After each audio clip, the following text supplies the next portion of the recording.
It's Christy Kokami, and today we're going to be doing Lotus or Padmasana. Lotus or Padmasana is one of the 84 postures that were first described in the Hatha Yoga Pradipika. The Hatha Yoga Pradipika is the first ancient text that describes yoga postures, or the asana, that's very popularized in the West.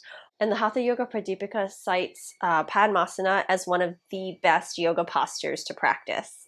And that was the whole purpose of yoga, was to be able to sit comfortably in meditation and be able to contemplate and ascend. This yoga posture is very, very challenging for some. For others, they can easily pop into this without even having to warm up. The more externally rotated your hips are, the easier it is for you to be able to access Padmasana. This class is meant to help you open up your hips for the purposes of, not only spinal care and low back health, but also to be able to go to its initial purpose, which was to help you be able to sit in meditation for long periods of time. So it is a practice. For some of you, you won't be able to get this for maybe decades, and that's totally fine. It's a lifelong journey. And for others, you might be able to even just sit after one class. It kind of just depends on your own body. If you start feeling sharp shooting pain or any sort of pain at all in the knees, back off, okay? You want to work slowly with opening up the hips, and they'll slowly open up on their own time with repeated and consistent practice. If you have tight hips and you kind of round your spine, sit yourself up onto blankets. It'll really help, I promise. Fire log pose, your right leg on top of the left, and parallel your shins. See if you can get the ankle and knee over each other. So for some of you, I know a lot of people can do this. That's not the pose. Fire log is taking ankle over the knee.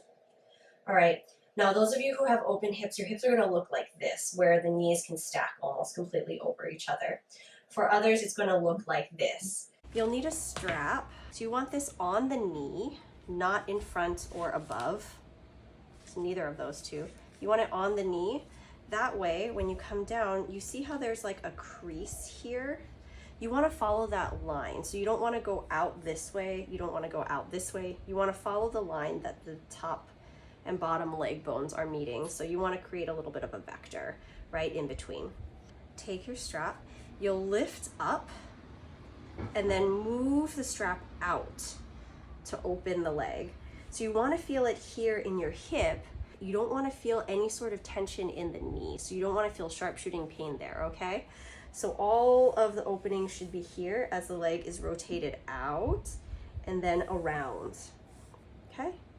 Then from here, you can hinge from the hips back, lengthen yourself forward if you'd like a little bit more of an opening. Breathe here, breathe into that left hip, and see if you can use your exhalations to allow the leg to turn out. So that's option one. For some of you, this is a good place to stay.